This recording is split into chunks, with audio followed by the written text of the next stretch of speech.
السلام علیکم ورحمۃ اللہ وبرکاتہ۔ کیا حال ہے آپ لوگوں کا؟ رب اشرح لی صدری ویسر لی امری واحلل عقدۃ من لسانی یفقہوا قولی۔ آج الحمدللہ ہم لوگ 12واں پارے کا سٹارٹ کرنے جا رہے ہیں۔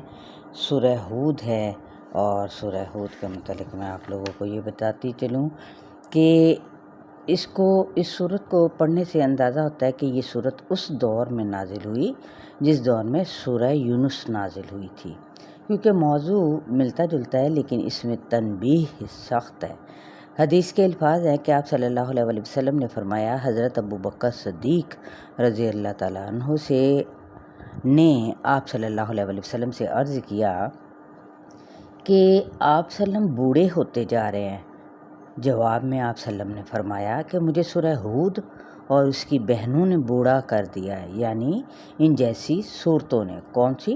عما یتساءلون، اذا الشمس کورت اور سورہ واقعہ نے۔ اس سے یہ پتہ چلتا ہے کہ یہ دور کتنا سخت تھا، اور ایک طرف دشمن اپنے تمام ہتھیاروں سے اس دعوت کو ختم کرنے کی کوشش میں لگا ہوا تھا، تو دوسری طرف اللہ سخت تنبیہات بھیج رہا تھا کہ اگر تم باز نہ آئے تو معاملہ سخت کر دیا جائے گا۔ اچھا، ساتھ ہی میں آگے بڑھنے سے پہلے آیت نمبر 6 کو پڑھنے سے پہلے آپ لوگوں کو ایک چھوٹا سا نقشہ، جو آپ لوگ اس کو لکھ بھی سکتے ہیں، کہ تمام انبیاء جو ان سے تھے ان کی قوموں کے نام کیا تھے، نافرمانی ان کی کیا تھی، عذاب کون سا آیا تھا ان پر۔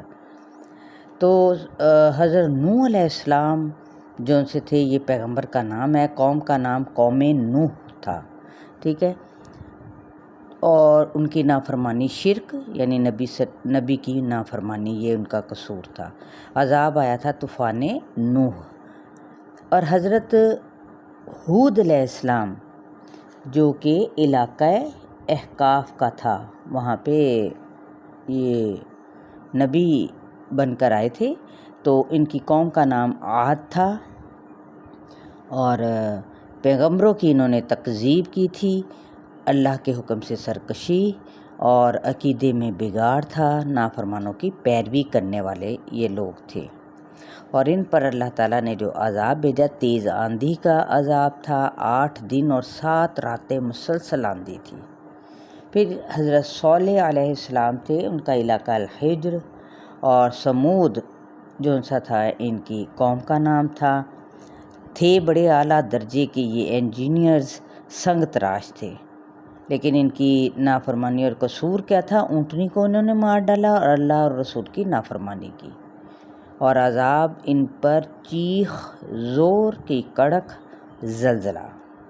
حضرت لوط علیہ السلام، ان کی قوم کا نام قوم لوط، اور نافرمانی اور قصور، لواطت، غیر فطری طریقہ، یعنی مرد کا مرد کے ساتھ، عورت کا عورت کے ساتھ۔ مرد کا مرد کے ساتھ اسحاق کہلاتا ہے، سحاق، اور اسی طرح عورت کا عورت کے ساتھ لواطت۔ تو پتھروں کی بارش کا عذاب ان پر آیا، بستی کو الٹا کر رکھ دیا۔ حضرت شعیب علیہ السلام مدین یعنی ایکا والے تھے، اور ان کا جو قوم کا نام تھا مدین والے، تجارت پیشہ لوگ تھے یہ۔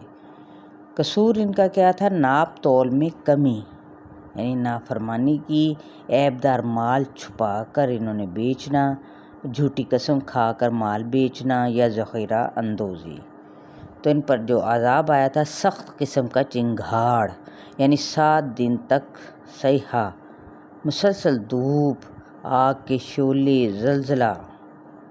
اسی طرح حضرت موسیٰ علیہ السلام جو ایک پیغمبر تھے اور نبی بھی تھے، یعنی رسول اور نبی، تو ان کی قوم کا نام بنی اسرائیل تھا، اور ان کا نافرمانی اور قصور، غفلت کا یہ شکار لوگ تھے، شرک کرتے تھے، اللہ کی نافرمانی کرتے تھے، اور عذاب دنیا اور آخرت میں لعنت، سمندر میں یہ لوگ غرق کیے گئے۔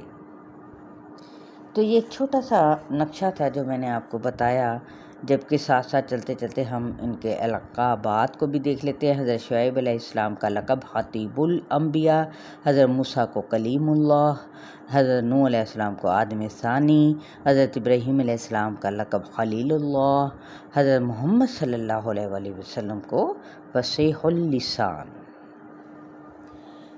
چلیے آیت نمبر 6 کی جانب بڑھتے ہیں۔ اعوذ باللہ من الشیطان الرجیم، بسم اللہ الرحمن الرحیم۔ وما من دابۃ فی الارض الا علی اللہ رزقها ویعلم مستقرها ومستودعها کل فی کتاب مبین۔ لفظی ترجمہ، وما اور نہیں، من دابۃ دال بابا کوئی جاندار، دبیب کہتے ہیں رینگنے والا جانور، فی الارض زمین میں، الا مگر علی اللہ اللہ کے ذمہ ہے، رزقها را زا قاف رزق اس کا، ویعلم اور وہ جانتا ہے، مستقرها قاف را ٹھکانہ اس کا، ومستودعها واو دال عین اور سپرد کرنے کی جگہ، یعنی مستقرها ٹھکانہ جو دنیا میں اس کی زندگی گزارنے کا ٹھکانہ ہے، جبکہ مستودعها موت کے بعد کی جگہ یعنی قبر کی زندگی مراد ہے اس سے۔ کل سب کا سب، فی کتاب ایک کتاب میں، مبین کھلی، یعنی ایک کھلی کتاب میں موجود ہے۔ چلیے آج ہم ایک ہی آیت کو دیکھتے ہیں، اور آپ لوگوں نے ایک نقشہ ضرور لازمی لکھ لیں، بنا لیں۔ اپنا خیال رکھیے گا۔ السلام علیکم ورحمۃ اللہ وبرکاتہ۔